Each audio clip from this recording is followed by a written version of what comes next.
வள்ளலார் சன்மார்க்க சங்கம் 562வது தொடர் சொற்பொழிவு கூட்டம் இங்கே இனிதே நடந்து கொண்டிருக்கிறது. தொடக்கம் திரு உத்தமபுத்திரன் அவர்களை மேடைக்கு அழைக்கிறோம். ஓரிரு வார்த்தை கூறும்படி கேட்டுக்கொள்கிறோம். மற்றறியாத செழும் பசும் பொன்னே, மற்றறியாத செழும் பசும் பொன்னே, மாணிக்கமே சுடர் வண்ண கொழுந்தே, வண்ண கொழுந்தே, வண்ண கொழுந்தே. பூர்வ புலன்கள் சுவையாகுக, சத்திய வித்துக்கள் அரணாகுக. பாரின் கோதேவர் வசிக்கும் தீ மகிழட்டும், தீயே யோக பரஞ்சோதியாகும், தீயே யோக பரஞ்சோதியாகும், தீயே யோக அருட்பெரும் ஜோதியாகும். அருட்பெரும் ஜோதி, அருட்பெரும் ஜோதி, தனிப்பெரும் கருணை அருட்பெரும் ஜோதி.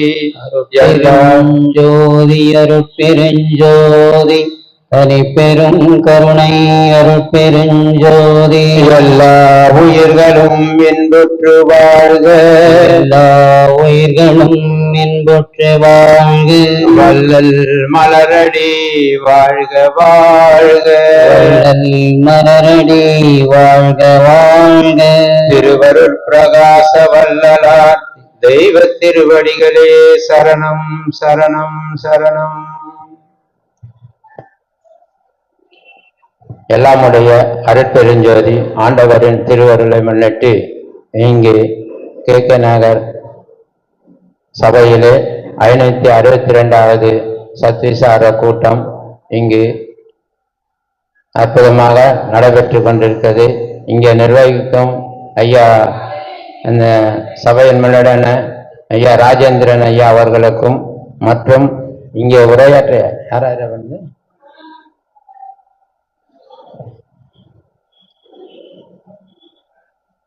இங்கே உரையாற்ற இறைவணக்கம் செல்வி பரசுராமன் ஐயா அவர்களுக்கும், விண்ணப்பம் இளவரசன் ஐயா அவர்களுக்கும், உரைநடை பகுதியை வாசிக்க இருக்கும் சிவபிரகாசம் ஐயா அவர்களுக்கும், நமக்கெல்லாம் சன்மார்க்கத்தை நல்ல முறையிலே என்னதென்று அறிவித்து தம் சிம்ம கூறலால் எல்லாரும் அனைவரும் உணரும்படி இங்கே சொற்பொழிவு ஆற்ற வந்திருக்கும்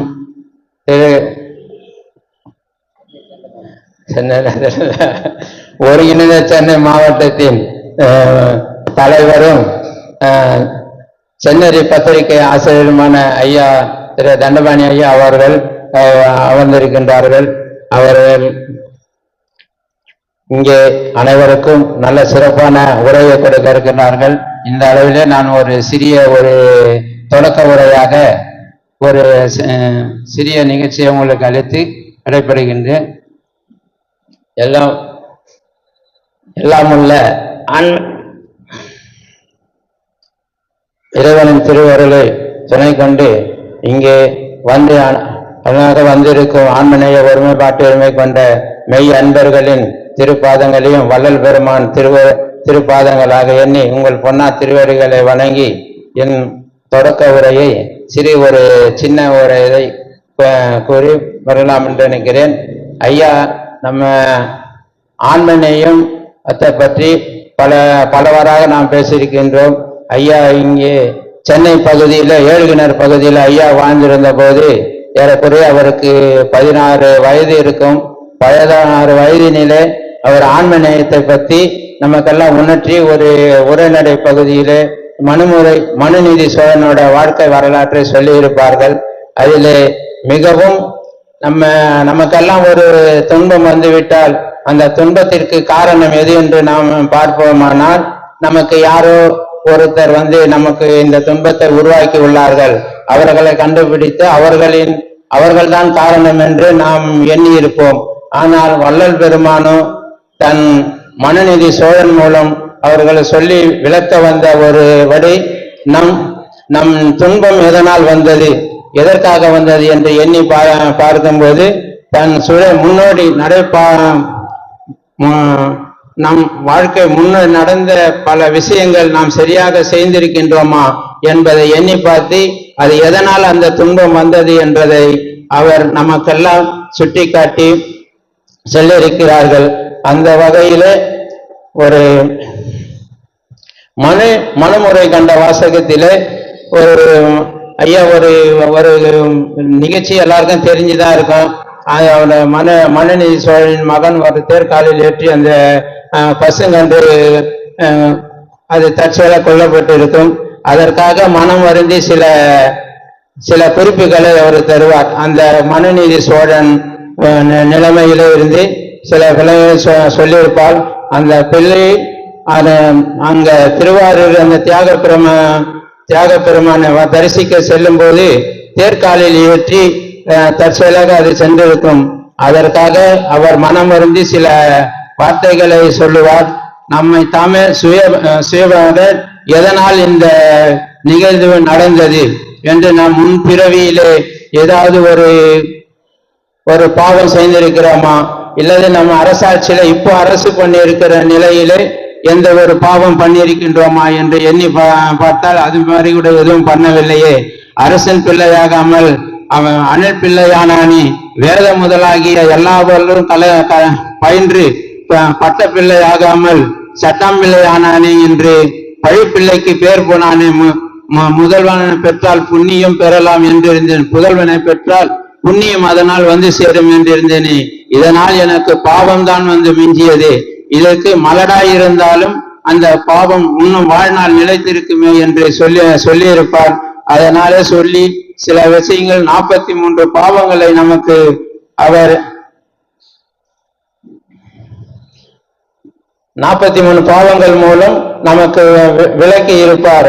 அதுவும் நல்லோர் மனதை நடுங்க செய்தேனோ, வலிய வழக்கிட்டு மானம் கெடுத்தேனோ, தானம் கொடுப்பவரை தடுத்து நின்றேனோ, கலந்த சிநேகிதரை கற்பழித்தேனோ, கலந்த சிநேகிதரை கலகம் செய்தேனோ, மனமொத்த நட்புக்கு வஞ்சகம் செய்தேனோ, குடிவரி உயர்த்தி கொள்ளை கொண்டேனோ, ஏழைகள் வயிறு எரிய செய்தேனோ, தர்மம் பாராமல் தண்டம் செய்தேனோ, மன்னோரம் பேசி வாழ்வழித்தேனோ, உயிர் கொலை செய்வோர்க்கு உபகாரம் செய்தேனோ, களவு செய்வோர்க்கு உளவு சென்னேனோ, பொருளை இச்சித்து பொய் சொன்னேனோ, ஆசை காட்டி மோசம் செய்தேனோ, வரவு போக்கொழிய வழி அடைத்தேனோ, வேலையிட்டு கூலி குறைத்தேனோ, பசித்தோர் முகத்தை பாராதிருந்தேனோ, இறப்போருக்கு பிச்சை இல்லை என்பேனோ, கோல் சொல்லி குடும்பம் கலைத்தேனோ, நற்றாற்றில் கையை நழுவ விட்டேனோ, கலங்கி ஒளிந்தவரை காட்டி கொடுத்தேனோ, கற்பு இழந்தவளை கலந்திருந்தேனோ, காவல் கொண்ட பெண்ணை அழித்தேனோ,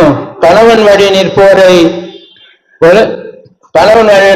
கற்பழித்தேனோ, கற்பமழித்து கழிந்திருந்தேனோ, குருவை வணங்க கூசி நின்றேனோ, குருவின் காணிக்கை கொடுக்க மறந்தேனோ, கற்றவர் தம்மை கடுகடித்தேனோ, பெரியோர் பாட்டில் புகைசேனோ, பட்சியை கூண்டில் பதைக்க அடைத்தேனோ, கன்றுக்கு பால் ஊட்டாது கட்டி வைத்தேனோ, ஊன் சுவை ஒன்று உடல் வளர்த்தேனோ, கல்லும் நெல்லும் கலந்து விட்டேனோ, அன்புடையோர்க்கு துன்பம் செய்தேனோ, குடிக்கின்ற நீருள்ள குளத்தை விட்டேனோ, வெயிலுக்கு ஒதுங்கும் விருட்சம் அளித்தேனோ, பகை கண்டு அயிலோர் பழரை அழித்தேனோ, பொது மண்டபத்தை பூயிடித்தேனோ, ஆலய கதவை அடைத்து வைத்தேனோ, சிவனடியாரை சீறி வைத்தேனோ, தவம் செய்வோரை தாழ்வு சொன்னேனோ, சுத்த ஞானிகளை தூஷணம் செய்தேனோ, தந்தை தாய்மொழியை தள்ளி வைத்தேனோ, தெய்வத்தை இகழ்ந்து செருக்கடைந்தேனோ என்ற 43 பாவங்களின் மூலமாக இந்த பாவங்களில் எல்லாம் நான் செய்திருந்தால் என்னை அப்படி எதுவும் இந்த ஜென்மத்தில் நடக்கவில்லையே, போன ஜென்மத்தில் இது போல நடந்திருக்குமோ என்று போன ஜென்மத்தையும் நமக்கு சுட்டி காட்டுகின்றார்.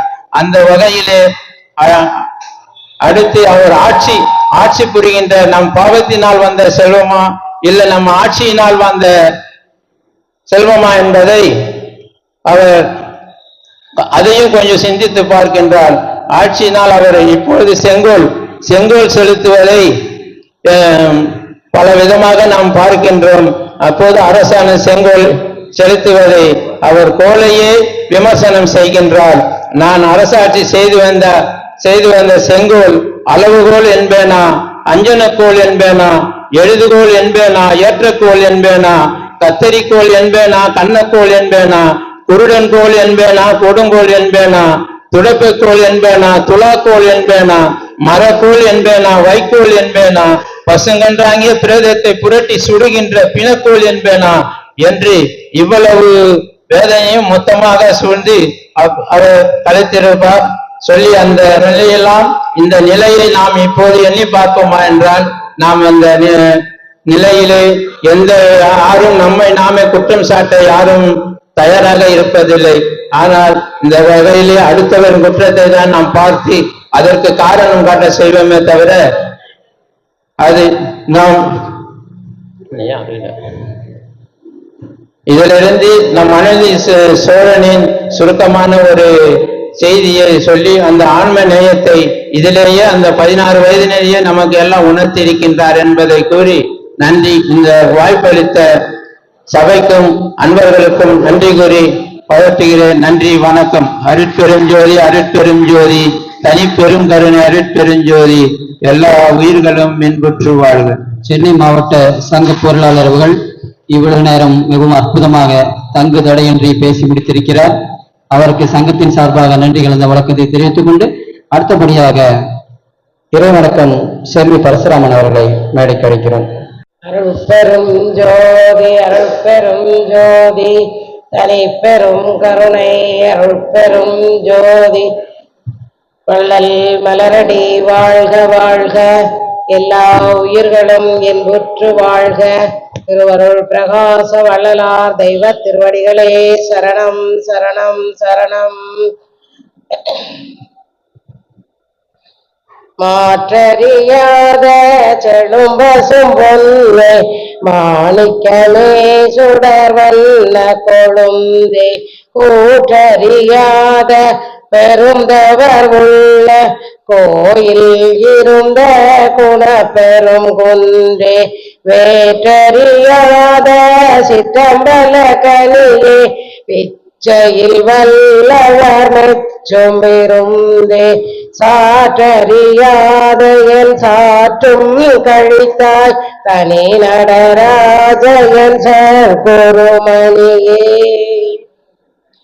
கரையும்படி கரைவிக்கும் கருப்பே, கண்மணியே மணி கலந்த கண்மொழியே, சொற்கரையிந்திய ஒளியினுள் ஒளியே, துரியமும் கடந்திட்ட பெரிய செம்பொருளே, சிற்கரை திரையரு திருவருள் கடலே, தெள்ளமுதே கனியே செழும்பாகே, சர்க்கரையே அது சார்ந்த செந்தேனே, தனி நடராஜயன் சற்பொருமணியே. நாடுடைய சிவனே போற்றி, எந்நாட்டவர்க்கும் இறைவா போற்றி, வள்ளல் மலரடி வாழ்க வாழ்க, எல்லா உயிர்களும் என்பற்று வாழ்க. இறைவணக்கம் பாடிய செல்வி பரசுராமன் அவர்களுக்கு சங்கத்தின் சார்பாக நன்றி கலந்த வணக்கத்தை தெரிவித்துக் கொண்டு அடுத்தபடியாக விண்ணப்பம் வாசிப்பதற்காக எஸ் இளவரசனை அவர்களை மேடைக்கு அழைக்கிறோம். அருட்பெருஞ்சோதி, அருட்பெருஞ்சோதி, தனிப்பெரும் கருணை அருட்பெருஞ்சோதி, அருட்பெருஞ்சோதி, அருட்பெருஞ்சோதி, தனிப்பெரும் கருணை அருட்பெருஞ்சோதி. விண்ணப்பம் எல்லாமுடைய அருட்பெருஞ்சோதி அற்புத கடவுளே, அருட்பெருஞ்சோதி அற்புத கடவுளே, இது தொடங்கி எக்காலத்தும் சுத்த சன்மார்க்கத்தின் முக்கிய தடைகளாகிய சமயங்கள் மதங்கள் மார்க்கங்கள் என்பவற்றின் ஆச்சார சங்கற்ப விகற்பங்களும் வரணம் ஆசிரமம் முதலிய உலகாச்சார சங்கற்ப விகற்பங்களும் எங்கள் மனதில் பற்றாத வண்ணம் அருள் செய்தல் வேண்டும். சுத்த சன்மார்க்கத்தின் முக்கிய லட்சியமாகிய ஆன்மநேய ஒருமைப்பாட்டுரிமை எங்களுக்குள் எக்காலத்தும் எவ்விடத்தும் எவ்விதத்தும் எவ்வளவும் விலகாமல் நிறைந்து விளங்க செய்வித்தருளல் வேண்டும். எல்லாமாகிய தனிப்பெரும் தலைமை அருட்பெருஞ்சோதி ஆண்டவரே தேவரே திருவருள் பெரும் கருணைக்கு வந்தனம் வந்தனம். அருட்பெரும் ஜோதி தனிப்பெரும் கருணை அருட்பெரும் ஜோதி. திருச்சிற்றம்பலம். அடுத்தபடியாக உரைநடை பகுதி மணிமேகலை அவர்களை மேடைக்கு அழைக்கிறோம். அருட்பெருஞ்சோதி அருட்பெருஞ்சோதி தனிப்பெரும் கருணை அருட்பெருஞ்சோதி. உரைநடை பகுதி. எழுவகை பிறப்பு. இந்த தேகத்திற்கு பிறப்பு 7 உண்டு. அதுபோல் எழுவகை பிறப்பிலும் ஒவ்வொரு பிறப்பிற்கு எவ்வேறு பிறப்புண்டு. அந்த எவ்வேறு பிறப்பும் ஒவ்வொன்றில் அனந்தமாய் விரிந்த யோனி பேதங்களின் விரிவெல்லாம் தோன்றி மேலேறி மறுபிறவி உண்டாம். ஒவ்வொரு பிறவியும் எந்த கற்பத்தில் நஷ்டமடைகின்றதோ அந்த கற்பகாலம் வரையில் தோற்றமில்லாமல் மண்ணில் மறைந்திருந்து மறுகற்பத்தில் தோன்றி விதமாகவே மற்ற யோனிகளிடத்திலும் பிறந்து முடிவில் தேகம் கிடைத்தது. இத்தேகத்திற்கும் 7 பிறவி உண்டு. யாதெனில் கற்பத்தில் 5 மாத முறைவில் பிறவியாயிருப்பது ஒன்று, அவயவாதி உற்பத்தி காலம் ஒன்று, பிண்டம் வெளிப்பட்ட காலம் ஒன்று, குழந்தை பருவம் ஒன்று, பாலப்பருவம் ஒன்று, குமாரப் பருவம் ஒன்று, விருத்த பருவம் ஒன்று ஆக பிறவி 7. இவ்வாறே தாவரம் முதலியவற்றிற்கும் உள்ள. மேலும் ஊழப்பிறப்பு, சூட்சும பிறப்பு, காரண பிறப்பு ஆதலால் மேற்குறித்த தூளப்பிறப்பு சூட்சும பிறப்பு யாதெனில் சாக்கிரம், சொப்பனம், சுளுத்தி, சாக்கிரத்தில் சொப்பனம், ஜாக்கிரத்தில் சுளுத்தி, சொப்பனத்தில் சொப்பனம், சொப்பனத்தில் சுளுத்தி ஆக பிறப்பு 7. காரண பிறப்பு மனோ சங்கப்பங்கள் எல்லாம் பிறவி. ஆதலால் மேற்குறித்த பிறவிக்கு காரணம் நினைப்பு மறைப்பு, அது அற்றால் பிறவி இல்லை. எப்படி அருமெனில் பரோபகாரம் சத்விசாரம் இவ்விரண்டாலும் மேற்குறித்ததை நீக்கி சிவானுபவம் பெறலாம். அருட்பெருஞ்சோதி அருட்பெருஞ்சோதி தனிப்பெரும் கருணை அருட்பெருஞ்சோதி. உரைநடை பகுதி வாசித்த மணிமேக அண்ணா அவருக்கு சங்கத்தின் சார்பாக நன்றி கலந்த வணக்கத்தை தெரிவித்துக் கொண்டு அடுத்தபடியாக ஒருங்கிணைந்த சென்னை மாவட்ட சங்க தலைவர் சென்னரி தண்டபாணி அவர்களை சொற்பொழிவாற்ற மேடைக்கு அழைக்கிறோம். இறை எளிமையாய் வியத்தல் என்ற தலைப்பிலே ஐயா அவர்கள் மிகவும் சிறப்பாக இங்கே உங்கள் முன் தோன்றி பதிலளிக்க இருக்கிறார். அவர்களுக்கு சங்கத்தின் சார்பாக மரியாதை செலுத்தப்படுகிறது.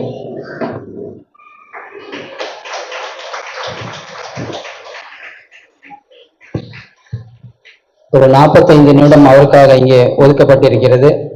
அருட்பெருஞ்சோதி அருட்பெருஞ்சோதி தனிப்பெரும் கருணை அருட்பெருஞ்சோதி. எல்லா உயிர்களும் இன்புற்று வாழ்க, வள்ளல் மலரடி வாழ்க வாழ்க. இன்றைக்கு 23/7/2024 செவ்வாய்க்கிழமை 562வது செவ்வாய்க்கிழமை சொற்பொழிவு. இதில கலந்து கொண்டு தலைமை தாங்கி நடத்தி கொண்டிருக்கின்ற அருமை சகோதரர் அகவல் SS குமார் அவர்களே, இதற்கு முன்னதாக அருட்பா பாடல் இசைத்த சகோதரி கலைவாணி அவர்களே, வரவேற்புரை ஐயா நிகழ்ச்சியா நிறுத்திட்டீங்களா? ஓ, அவர் தொடக்க உரை. உலகமையம் ராஜேந்திரன் ஐயா அவர்களே, தொடக்க உரையாற்றிய ஒருங்கிணைந்த சென்னை மாவட்ட சன்மார்க்க சங்கத்தினுடைய பொருளாளர் உத்தமபுத்திரன் ஐயா அவர்களே, இறை வணக்கம் பாடிய சகோதரி செல்வி பரசுராமன் அவர்களே, விண்ணப்பம் வாசித்த சகோதரி மணிமேகலை மாணிக்கம் அம்மையார் அவர்களே, விண்ணப்பம் வாசித்த இளவரசன் ஐயா அவர்களே, உரைநடை பகுதி வாசித்த மரியாதைக்குரிய சகோதரி மணிமேகலை மாணிக்கம் அம்மா அவர்களே, நன்றி உரை ஆற்ற இருக்கின்ற அரசு ஒளி ஐயா அவர்களே, உங்கள் அனைவருக்கும் இங்கே வருகை தந்திருக்கின்ற சகோதர சகோதரிகள் அனைவரது திருப்பாதங்களையும் வள்ளல் பெருமான் திருப்பாதங்களாக நினைத்து தொட்டு வணங்கி எனக்கு கொடுத்த பணியை நான் நிறைவேற்ற முனைகிறேன். எனக்கு தலைப்பு இறை எளிமையை வியத்தல் என்ற தலைப்புல நம்முடைய ராஜேந்திரன் ஐயா அவர்கள் உரையாற்ற பணித்திருக்கிறார்கள். எளிமை என்பதே சாதாரணமாக யார் வேண்டுமானாலும் எளிமையாக இருந்தா அது பேசு பொருளாக ஆகாது. மிகப்பெரிய அந்தஸ்திலே அதிகமானவர்கள், அப்படிப்பட்டவர்கள் எளிமையாக இருந்தால்தான் அது பேசு பொருளாகும். அதே போன்று உலகியல்ல பாத்தீங்கன்னா மகாத்மா காந்தி அவர் சவுத் ஆப்பிரிக்காவில் வக்கீலா பணியாற்றினவர். கோட்டு சூட்டு போட்டுன்னு இருப்பார். ட்ரெயின்ல போனா ஃபர்ஸ்ட் கிளாஸ்ல போவார். ஒரு நல்ல உயர்ந்த வாழ்க்கையை வாழ்ந்து கொண்டிருந்தவர். அவர் எல்லோருக்குமாகவும் இறங்கி சாதி மத வித்தியாசம் பார்க்க கூடாது என்ற எண்ணத்தில மதுரைக்கு அவர் மேல ஒரு துண்டு கீழே ஒரு வேட்டி அது மட்டுமே கட்டிக்கொண்டு இருந்ததனால் மகாத்மா காந்தி எளிமையானவர்னு சொல்றோம். இன்னைக்கு அதே மாதிரி நிறைய பேர் கீழே ஒரு வேஷ்டியும் மேல ஒரு துண்டும் போட்டிருந்தா அத்தனை பேரையுமே நாம் எளிமையானவர்கள் ஒத்துக்கிறது இல்லை. வேட்டி வாங்கிறதுக்கே துண்டு வாங்கிறதுக்கே துட்டு இல்லாத இருந்தாக்கா அப்படிப்பட்டவர்கள் வாழ்க்கையை நாம் எளிமையானது என்று பேசு பொருளாக ஆவது கிடையாது.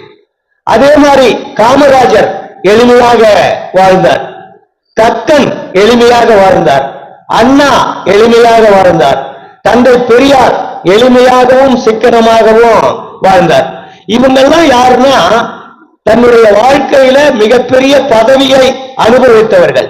அந்த பதவியில இருந்தவங்க மிகப்பெரிய பணக்காரர்.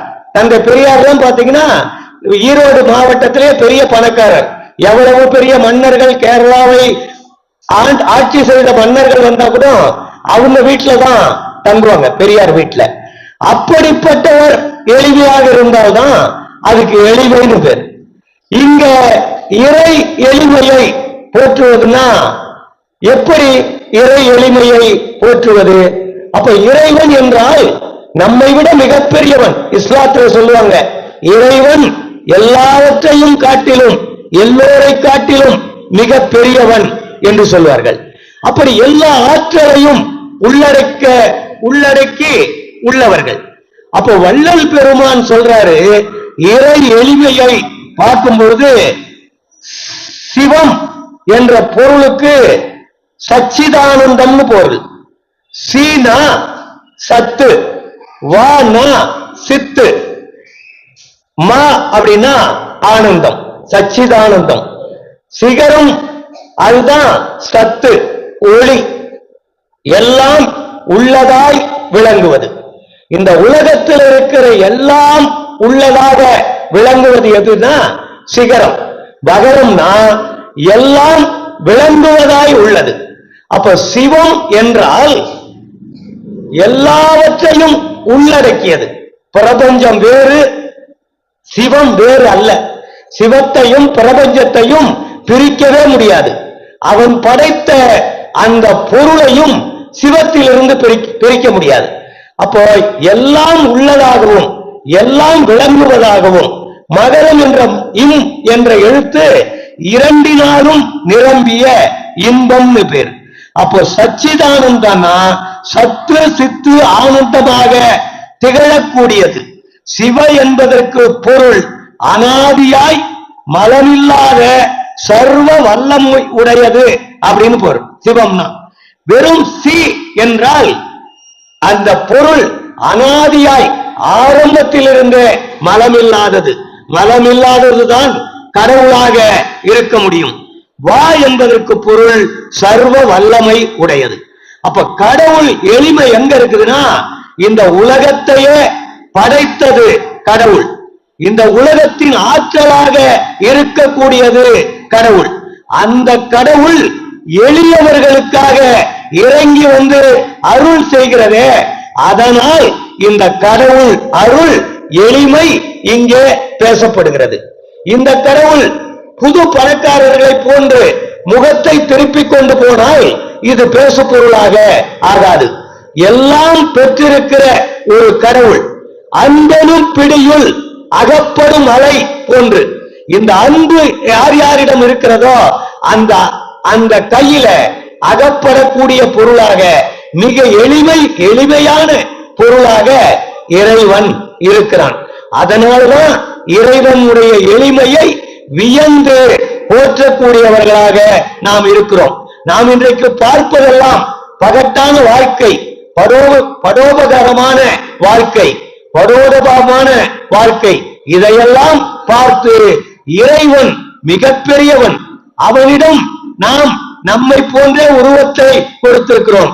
எனவே கடவுளும் நம்மை போன்றுதானே இருப்பான் என்று தப்பு கணக்கு போட்டுக் கொண்டிருக்கிறோம்.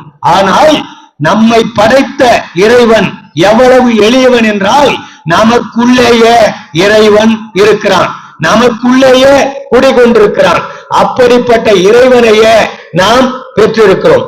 அதனாலதான் வள்ளல் பெருமான் இப்போ நேரு இருக்கிறார். எளிமைக்கு மிகப்பெரிய உதாரணம் ஜவஹர்லால் நேரு. மிகப்பெரிய பணக்கார குடும்பத்துல பிறந்தவர். அவரை பள்ளியிலேயோ கல்லூரியிலேயோ வெளிநாட்டுல படிக்கும்போது எந்த வாசல்ல அவர் வந்தாலும் அவருக்காக அவரை ஏற்றிக்கிட்டு போறதுக்கு ஒரு கார் நிற்கும். எந்த வாசல்ல, அந்த கல்லூரியில எந்த வாசலுக்கு வந்தாலும். அப்படிப்பட்ட ஒரு பணக்கார வாழ்க்கை.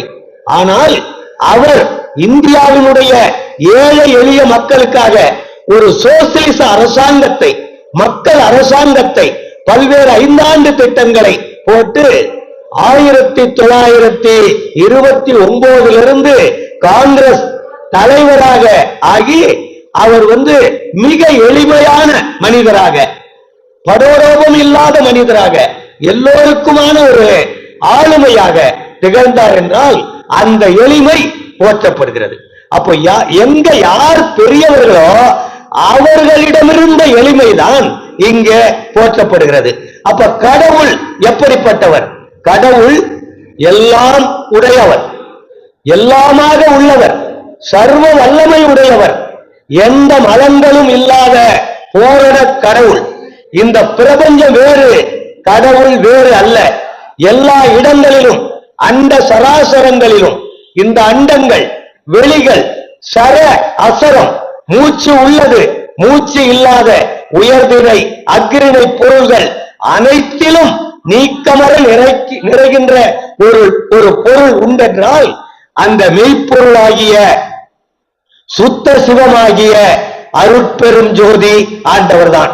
அப்படி எல்லா இடத்திலும் இவரை விட, இவருக்கு இடையாக வேறொன்றை சொல்ல முடியாத ஒரு மெய்ப்பொருளாக உள்ளவர். எளிமை எப்படிப்பட்ட எளிமை? நாயினும் கரையன், ஈயினும் இழிந்தேன், ஆயினும் அருளிய அருட்பெருஞ்சோதி என்று வள்ளல் பெருமான் சொல்றாரே, அதுதான் எளிமை. நாயை விட கரைகோடியில அந்த தன்மையில இருந்தாலும், ஈயை விட இழிந்த குணங்களை உடையவர்களாக நாம் இருந்தாலும், இந்த நாய், ஈ என்பதை விட ஒரு தாழ்ந்த பொருளை உலகத்தில் சொல்ல முடியாது. அப்படிப்பட்ட உயிர்களுக்கும் அந்த பெரும் கருணை கடவுள் அருள் செய்கிறான். இந்த நிலையில் இருந்தாலும் மிக பெரியவன், எல்லாம் உடையவன், எல்லாமாக உள்ளவன், சர்வ வல்லமை உடையவன், இந்த பிரபஞ்சம் முழுக்க எல்லா பொருளிலும் நீக்கமர நிறைந்தவன், நம்முடைய ஆன்மாவிலும் நிறைந்தவன். அவன் எப்படிப்பட்ட பெரும் தகையாளன், எவ்வளவு பெரியவன், எந்த வகையிலும் கடவுளுக்கு நிகராக இன்னொருத்தரை சொல்ல முடியாது. அப்படிப்பட்ட இறைவன் நமக்குள்ளே, நாம் நாயை விட கடைக்கோடியில் இருந்தாலும், ஈயை விட இழிந்த நிலையில இருந்தாலும், இந்த நாயையும் ஈயையும் ஏன் வள்ளல் பெருமான் உதாரணத்துக்கு காட்டுகிறார் என்றால், இந்த நாயும் ஈயும் மலத்தோடு சம்பந்தப்பட்டது, நாமும் மலத்தோடு சம்பந்தப்பட்டிருக்கிறோம். அப்ப இந்த ஆணவம், கண்மம், மாயை என்ற மலங்களை உடைய நமக்கும் அருள் செய்பவன் கடவுள்தான் என்பதற்காகத்தான் இறைவன் எளிமையானவன். மிக எளிதாக அவனை நாம் பற்றி விடலாம். அவனுடைய திருவடியை முதல் கட்டமாக பற்றிக் கொள்ளலாம். அவனை முழுமையாக நம்மால் ஒருங்கிணைத்துக் கொள்ள முடியும். அப்படிப்பட்ட எளிமையானவன். நாம் பொதுவாக வள்ளல் பெருமான் அடைந்த நிலையை யாரும் அடையவில்லை என்று நமக்குள்ளே எல்லாம் ஒரு ஆதங்கம் இந்த 200 ஆண்டுகள் முடிந்த பிறகு கூட இருக்கிறது. அதற்கு நம்மிடையே உள்ள அவநம்பிக்கைதான் முதன்மையான காரணம். வள்ளல் பெருமானாரை பற்றி எல்லோரும் சொல்லும் பொழுது வள்ளல் பெருமானாரால் அது முடியும், மரணமிலா பெருவாழ்வு. நம்மால் முடியாது. ஏனென்றால் அவர் மிகப்பெரிய ஆற்றலுக்கு சொந்தக்காரர். அதனால் முடியும், அதனால் நம்மால முடியாது அப்படின்ற எண்ணம். அப்போ வள்ளல் பெருமான் மிக எளிமையானவர். அதை உணர்த்துவதற்குத்தான் இறைவனே மிக எளிமையானவன். அவனுடைய அருளையே நம்மால் பெற்றுக்கொள்ள முடியும் பொழுது நாம் பிறரை கம்பேர் செய்து பிறரை நாம் ஒப்புமைப்படுத்தி அவரால் ஆகும், இவரால் ஆகும், நம்மால் ஆகாது என்ற அந்த தோல்வி மனப்பான்மையை நமக்குள் வைத்துக் கொள்ள வேண்டியதில்லை என்பதை வலியுறுத்துவதற்காகத்தான் இந்த இறை எளிமையை வள்ளல் பெருமான் நமக்கு பறைசாற்றுகின்றார். இறைவனால் எல்லாம் ஆகும், இது உண்மை, அருளற முயல்க என்று நமக்கு வள்ளலார் சொல்றார். அப்ப இந்த கடவுள் அருளை எல்லோராலும் பெற முடியும். இந்த கடவுள் அருள் என்பதுதான் மரணமிலா பெருவாழ்வு, அதுதான் பேரின்ப வாழ்வு. இந்த வாழ்வை, அதுதான் நித்திய வாழ்வு. இந்த வாழ்வை எல்லோராலும் நாயினும் கடையனாகவும் ஈயினும் இழிந்தவனாகவும் இருக்கிறவர்களுக்கும் அந்த வாய்ப்பு இருக்கிறது. ஏனென்றால் கடவுள் மிக பெரியவனாக இருந்தாலும் எளிமையானவன், எளியவர்களுக்காக இறங்கக்கூடியவன். யார் யாரெல்லாம் உயிர் இரக்கத்தோடு இருக்கிறார்களோ அது மட்டும் அவனுக்கு போதும். தயவோடு இருந்தால் அதுவே போதும். எளிமை எதற்காக என்றால் எளியவர்கள் எளிமையாக இருந்தால் அந்த எளிமையே நமக்கு எளியவனாக இருக்கின்ற இறைவனோடு ஒன்று சேர்க்கும் என்பதை வலியுறுத்துவதற்காகத்தான் வள்ளல் பெருமான் இதனை நமக்கு வலியுறுத்துகிறார். இதுல இறை எளிமையை வியத்தல் என்ற தலைப்புல 10 பாடல்கள் 6ஆம் திருமுறையில இருக்கு. இந்த ஒரு சாப்டருக்கு பெயரே இறை எளிமையை வியத்தல். இந்த இறை எளிமையை எப்படி வியந்து பாராட்டி, நான் உன் அருளால் நான் உன்னை போலவே ஆனேன், அதாவது கடவுள் நிலையறிந்து கடவுள் மயமாக ஆனேன் என்பதை, எவ்வளவு எளிமையாக இருந்து இதனை பெற்றேன் என்பதை இந்த பாடல்ல 10 பாடல்களில் விளக்கி காட்டியிருக்கிறார். எனக்கு கொடுத்த நேரத்தை எந்த வகையிலும் அதிகப்படுத்தாமல் அதற்குள் எத்தனை பாடல்களுக்கான விளக்கத்தை தர முடியுமோ அதனை தர முயலுகிறேன். முதல் பாடல், படமாட்டேன் துயர் சிறிதும் படமாட்டேன், இனி நான் பயப்படவும் மாட்டேன், நும் பதத்துணையே பிடித்தேன் விடமாட்டேன், ஏமாந்து விடமாட்டேன் கண்டீர், மெய்மை இது நும் ஆணை விளம்பினன் நும் அடியேன் கெடமாட்டேன், பிறர் மொழிகள் கேட்டிடவும் மாட்டேன், கிளர் ஒளி அம்பலத்தாடல் வளர் ஒளி நும் அல்லால் நடமாட்டேன், என் உள்ளத்தே நான் சாக மாட்டேன், நல்ல திருவருளாலே நான் தான் ஆனேனே. அப்போ கடவுள் அருள் இருந்தால் நான் தான் என்ற இறைவனாக மாற முடியும் என்பதை இந்த பாடல்ல சொல்றார்.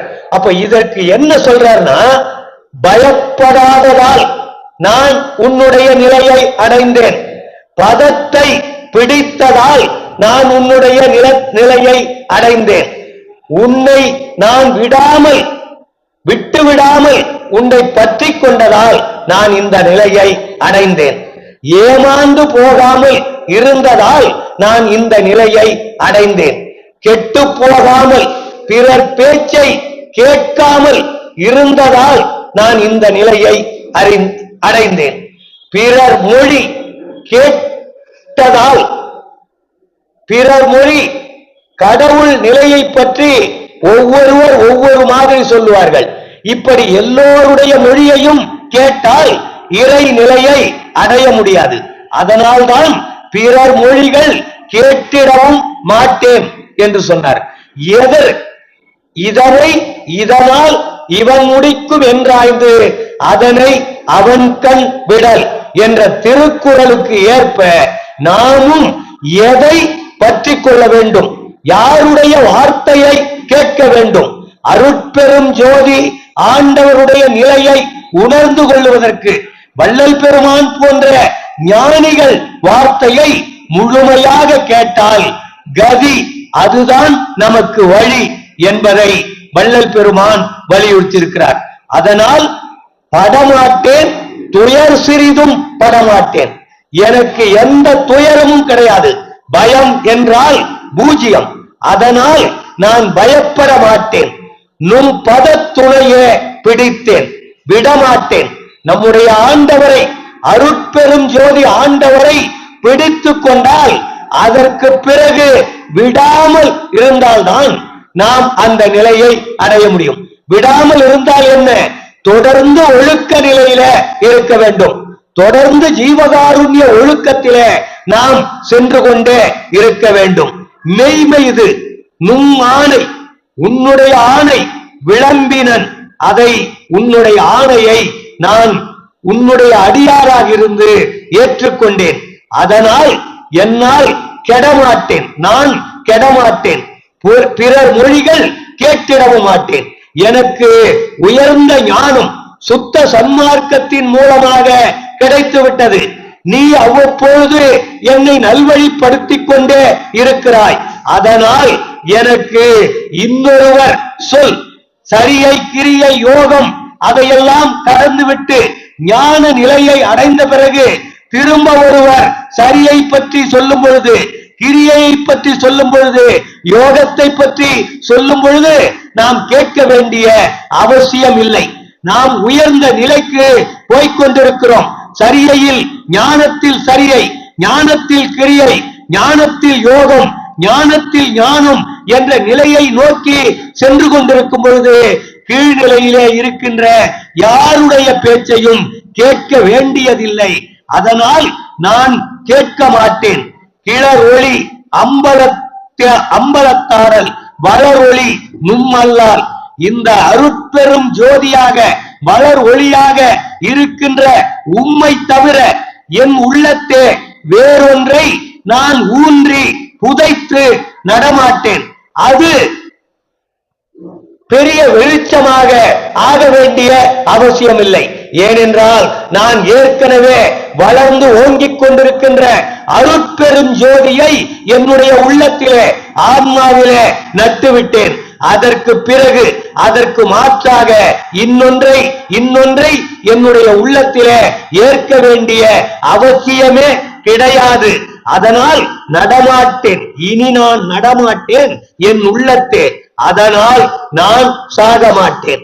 அருட்பெரும் ஜோதியை நம்முடைய உள்ளத்திலே நாட்டிக்கொண்டால், உள்ளத்திலே ஏந்திக் கொண்டால், உள்ளத்திலே ஏற்றுக்கொண்டால், ஞான சரியை கடந்து, ஞான கிரியையை கடந்து, ஞான யோகத்தை கடந்து, ஞானத்தில் ஞானத்தை நாம் பெற்றுவிட்டால் நான் சாக மாட்டேன்.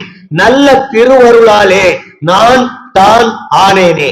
இது எல்லாம் எவ்வளவு எளிமையாக நம்முடைய உடலுக்குள்ளேயே இந்த அண்ட சராசரங்களை படைத்த, இந்த பிரபஞ்சத்தை படைத்த இறைவன் நமக்குள்ளே சிற்ஜோதியாக நம்முடைய ஆன்மாவிலே இருக்கிறான் என்றால் அவன் எவ்வளவு எளிமையானவன்.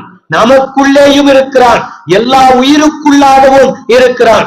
நான் மிகப் பெரியவன், எனக்கு ஒரு ஆசிரமம் வேண்டும், தங்க சிம்மாசனம் வேண்டும், தங்கத்திலே ருத்ராட்ச மாலை வேண்டும் என்றெல்லாம் கேட்காமல் ஏழை எளிய பாட்டாளி மக்களுக்குள்ளும் எல்லா உயிருக்குள்ளும் இந்த பிரபஞ்சத்தை படைத்த இறைவன் நமக்குள்ளே இருக்கிறான் என்றால் இவனை போன்ற எளியவன் வேறு எங்கே இருக்கிறார்கள்?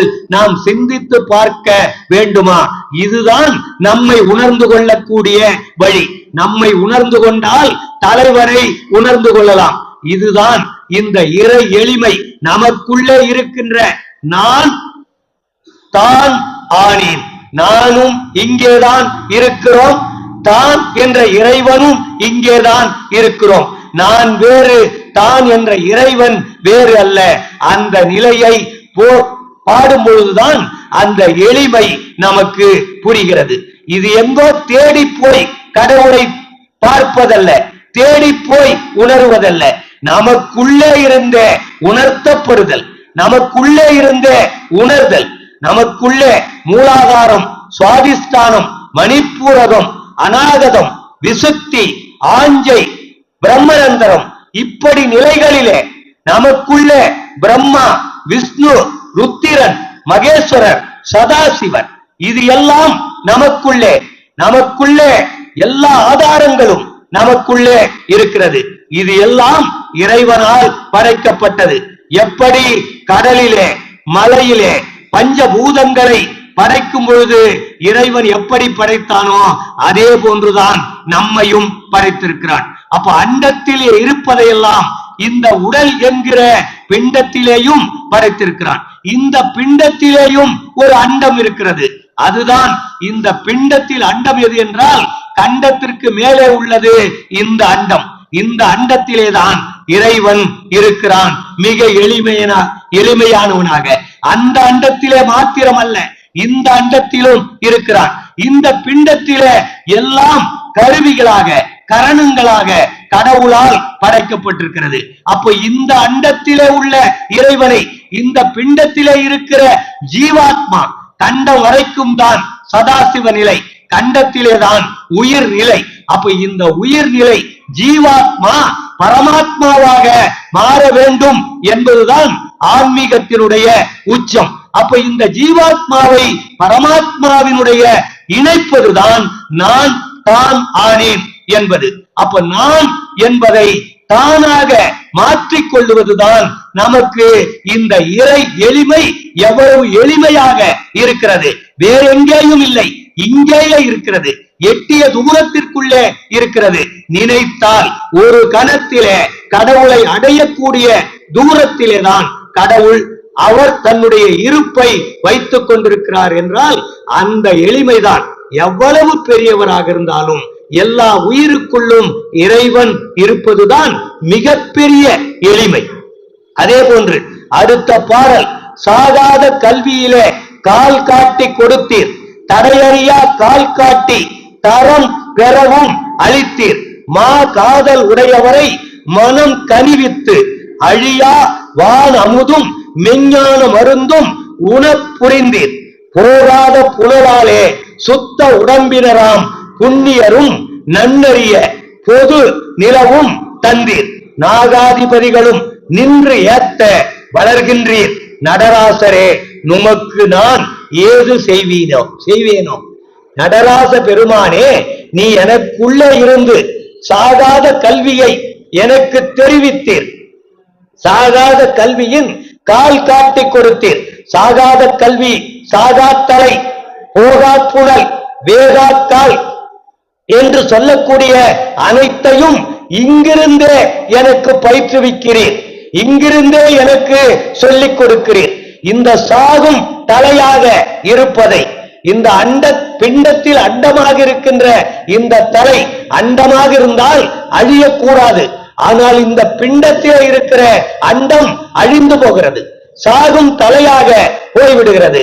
எனவே சாகாத கல்வியிலே கால் காட்டி கொடுத்தீர் என்றால் சாகின்ற தலையை சாகாத கலையாக மாற்றக்கூடிய அந்த ஆற்றலை எனக்கு கொடுத்திருக்கிறீர். தடையறியா கால் காட்டி, இந்த தடை அறியாத எந்த இடத்திலும் காற்று புகும். கால் என்றால் காற்று, இதுதான் வேகாக்கால். இது வேகும் காலாக இருக்கிறது.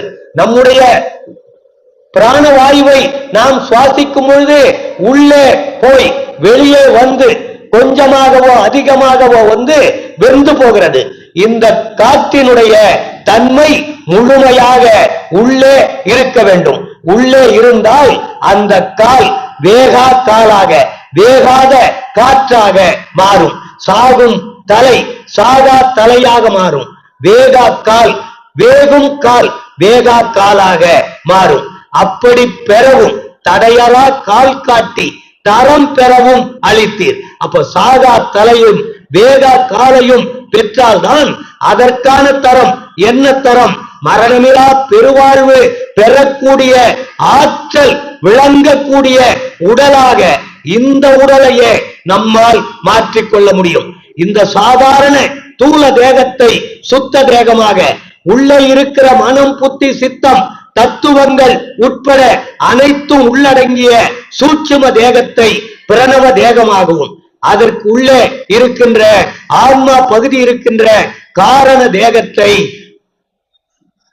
கடவுள் தேகமாக, ஞான தேகமாக, அருள் தேகமாக நம்மால் மாற்றிக்கொள்ள முடியும். அந்த தரம் பெறவும் அளித்தீர். மா காதல் உடையவரை மனம் கனிவித்து, உன்மேல் மிகுந்த அன்பு செலுத்தக்கூடியவர்களை மனம் கனிவித்து அழியா அன்பு செலுத்தக்கூடியவர்களுக்கு கடவுள் என்ன கொடுக்கிறார்னா, அழியா வானமுதும் மெஞ்ஞான மருந்தும் உணப்புரிந்தீர். சாப்பிடுவதற்காக கொடுத்தீர். எதற்காக? மா காதல் உடையவரை, அன்பு உடையவர்களுக்கு மனம் கனிவித்து அழியா வானமுதம், இந்த உடலை அழியாத உடலாக மாற்றிக் கொள்ளுவதற்கு, சாகும் தலையை சாகா தலையாக மாற்றிக் கொள்ளுவதற்கு, வேகும் காலை வேகா காலாக மாற்றிக் கொள்ளுவதற்கு, சாகா தலை வேகா கால் போகும் புனலை. இந்த புனல் என்பது நம்ம உள்ளே ஓடுகின்ற இரத்த ஓட்டத்தை குறிக்கும். இந்த இரத்த ஓட்டமே இல்லாமல் இரத்தத்திற்கு பதில் இந்த வான் அமுதம் கொடுக்கிறாரே, இந்த வான் அமுதம் தான் நம்முடைய உடலுக்கு இரத்தத்திற்கு மாற்றாக இந்த அமுதமே ஊற்றாக நம்முடைய உடலுக்குள்ளே இருக்கும். இதற்கான விடை அருட்பெரும் ஜோதி அகவலினுடைய நிறைவு பகுதியில இருக்கிறது. இந்த இரத்தத்திற்கு பதில் அப்ப போகும் புனலை போகா புனலாக அமுதம் நிறைந்த இந்த அமுதத்தை பெற்றுக்கொண்டால் இந்த அமுதம் நம்மை விட்டு எங்கும் போகாது. இரத்த ஓட்டம் நின்று போகின்ற நிலை இருக்காது. அதுதான் சூட்சும தேகத்தை பிரணவ தேகமாக மாற்றிக் கொள்ளுதல். அப்போ வான் அமுதும் மெஞ்ஞான மருந்தும், ஞானம் என்பதே மருந்துதான். எதற்கு மருந்து? சாகா நிலைக்கு, சாகா வரம் தருவதற்கான மருந்து. உணப்புரிந்தீர், நாங்கள் அருந்துவதற்கு. இந்த போகாத புனல் இருக்கிறதே அமுதம், இந்த போகாத புனல் அருள் அமுதம். இந்த போகாத புனல் இருந்தால் அதுதான் சுத்த உடம்பினராம் புண்ணியரும் நன்னறிய. இரத்த ஓட்டம் நின்று போகின பிறகு நமக்கு அந்த அமுத ஓட்டம் உருவாகும் பொழுது இது அடைவதற்கு அரிய ஒரு நிகழ்வு, யாரும் அடைய முடியாத நிகழ்வு. நினைத்தால் அடைய முடியும், முயன்றால் அடைய முடியும். இந்த போகாத புனலை நாம் உள்ளே செலுத்திக் கொள்ள முடியும், போகும் புனலை அகற்றிக் கொள்ள முடியும். அப்படிப்பட்ட நிலைமைதான் சுத்த உடம்பாக மாறக்கூடியது. போகாத புனலாலே சுத்த உடம்பினராம் புண்ணியரும் நன்னறிய. எப்படிப்பட்ட புண்ணியர்களும் அடைவதற்கு அரிய வகையாகிய இந்த சுத்த உடம்பை பொது நிலவும் தந்தீர். நாகாதிபதிகளும் எல்லா தேவர்களும், தேவரும் மூவரும் யாவரும் நின்று ஏத்தக்கூடிய வகையிலே என்னை வளர்க்கின்றீர். நடராசரே, எங்கே இருந்து வளர்க்கின்றீர்? எம் உள்ளே இருந்தே வளர்த்து கொண்டிருக்கிறீர். உன்னுடைய எளிமை எப்படிப்பட்டது? இவ்வளவையும் மிக எளிதாக, இதையெல்லாம் ஒரு சாதாரணமாக ஒரு காரியத்தை செய்தால் நம்முடைய முயற்சி மிக அதிகமாக தேவைப்படும். முயற்சி இல்லாமல் எதுவும் வெற்றி பெற முடியாது. ஒரு பலாப்பழத்தை உரித்து அந்த பலாச்சுளையினுடைய சுவையை அறிய வேண்டுமானாலும் கூட இந்த பலாப்பழத்தை அறிந்து அதனுடைய அந்த எதெல்லாம் தேவையில்லையோ அதை அகற்றிக் கொள்வதற்குள் போதும் போதும் என்று ஆகிவிடும். கையெல்லாம் பிசு பிசுக்கு என்று ஆகிவிடும். அவ்வளவையும் செய்துதான் அந்த பலாச்சுளையின் சுவையை அறிய முடியும். சாதாரண ஒரு பழத்திற்கே இவ்வளவு பாடுபடுகிறோம். ஆனால் மிக எளிதாக இந்த மரணமிலா பெருவாழ்வை தயவு என்ற ஒற்றை சொல் மந்திரத்தை கொண்டே இந்த மரணமிலா பெருவாழ்வையே பெறக்கூடிய வகையை கடவுள் நமக்கு கொடுத்திருக்கிறார்.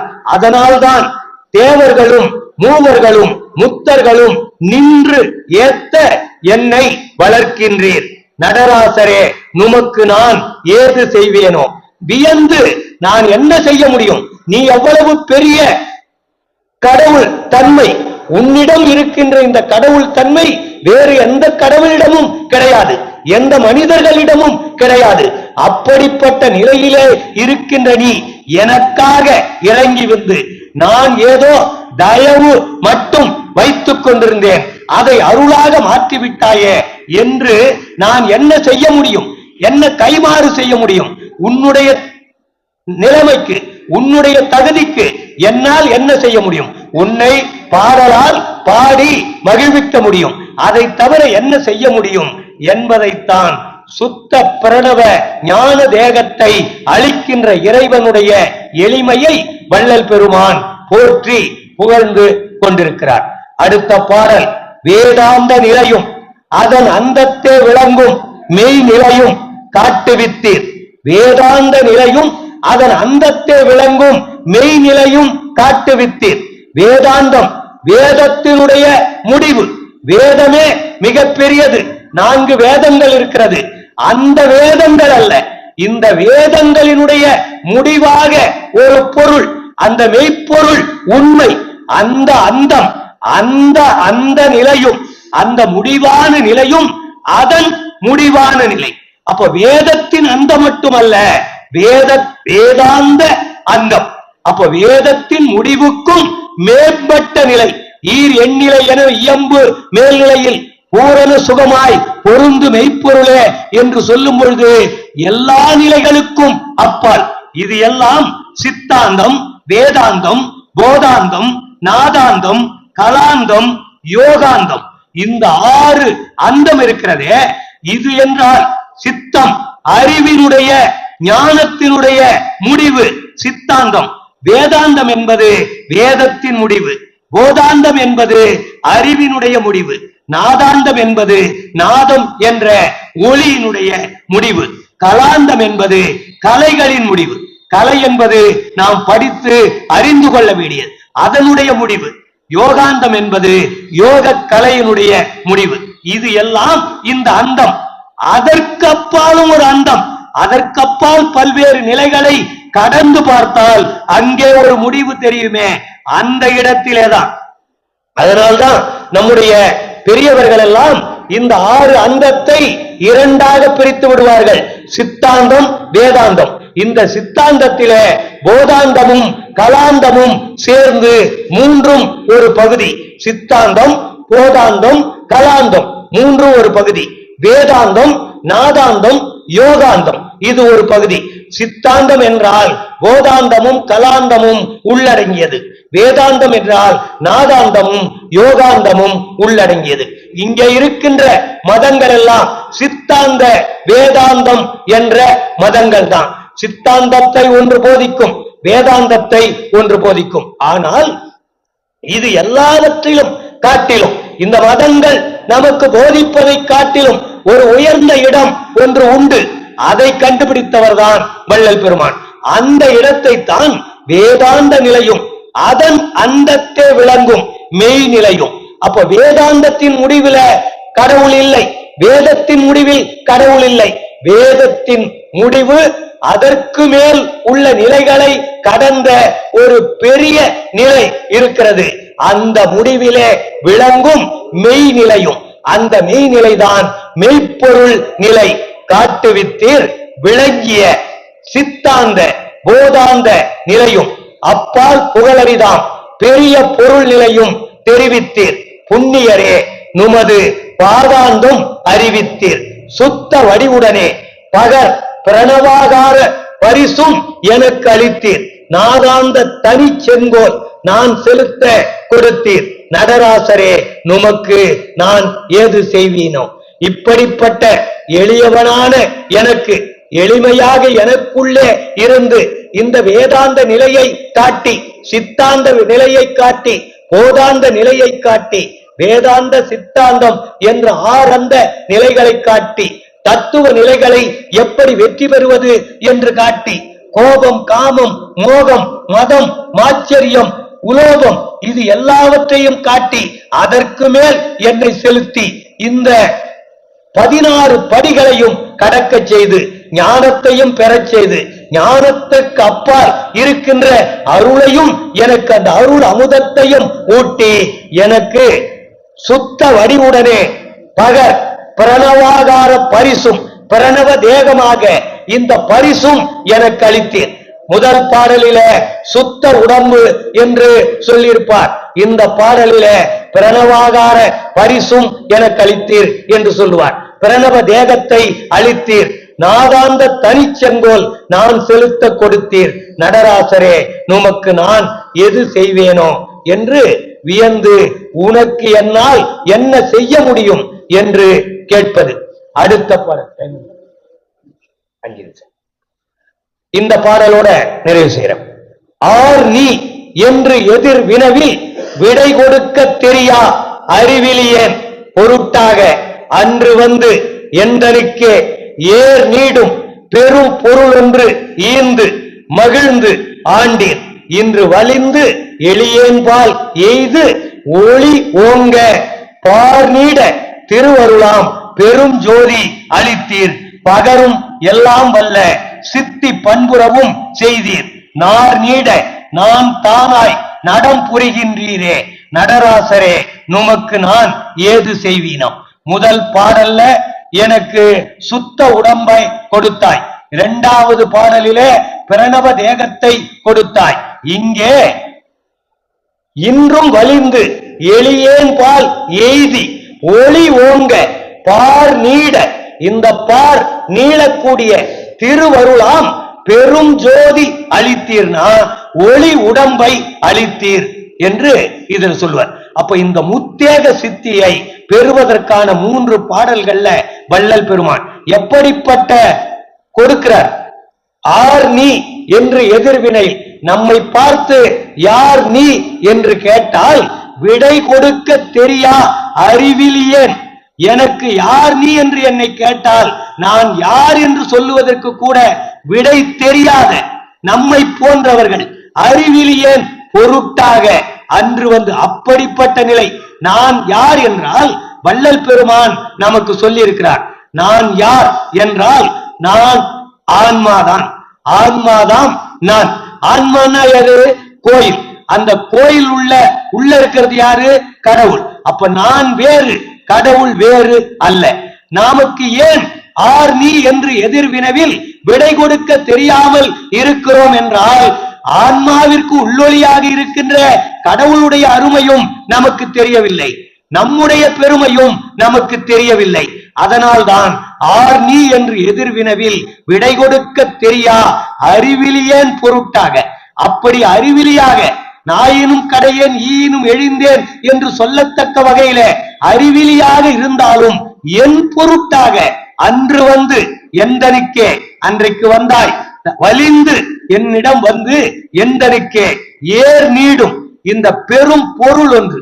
அந்த ஏர் நீடும் என்றால் அழகு மிகுந்த ஒரு பொருளை ஈந்து எனக்கு கொடுத்து மகிழ்ந்து ஆண்டு கொண்டீர் என்று. அந்த பொருள் என்ன? கடவுளிடமிருந்து பெறக்கூடிய பொருள் ஒன்றே ஒன்றுதான், அது அருள்தான். அருளை தவிர வேறு எந்த பொருளும் இறைவனிடமிருந்து பெறக்கூடிய பொருள் கிடையாது. அந்த அருளை நீ வலிந்து வந்து ஏர் நீடும் பெரும் பொருள் ஒன்று ஈந்து மகிழ்ந்து ஆண்டீர். இன்றும் வலிந்து எளியேன்பால் எய்தி அதற்கு முன்னால் எனக்கு ஒரு பொருள் கொடுத்தீர். அந்த பொருள் தான் அருள். அது இந்த அருள் என்னை சுத்த வடிவம் பிரணவ வடிவம் பெறுவதற்கு பயன்படக்கூடியதாக இருந்தது. இன்று வலிந்து நான் இருக்கும் குடிசையிலே நீ வலிந்து நுழைந்து அப்படின்னு வள்ளல் பெருமான் பாடுறார் பாருங்க. அது மாதிரி அப்ப நான் இருக்கும் குடிசைன்னா நம்முடைய ஆன்மாதான் நான் இருக்கும் குடிசை.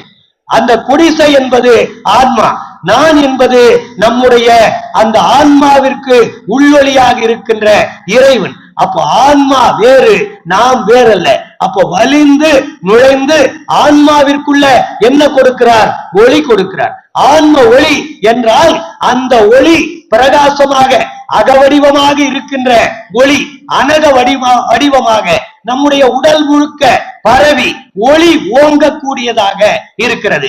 அப்போ ஆன்மாவிற்குள்ள இருக்கிற ஒளியை உடல் முழுக்க பரவி விடுவதற்கு கடவுள் வந்து வலிந்து எளியேன்பால் எய்தி அந்த அருளை செலுத்தி ஒளி ஓங்க பார் நீட உலகம் நீளுவது போல் என் உயிரும் நீளும் என்றால் இந்த நித்தியமாக என் உயிரை இருக்கக்கூடிய வகையில பார் நீட திருவருளாம் பெரும் ஜோதி அளித்தீர்.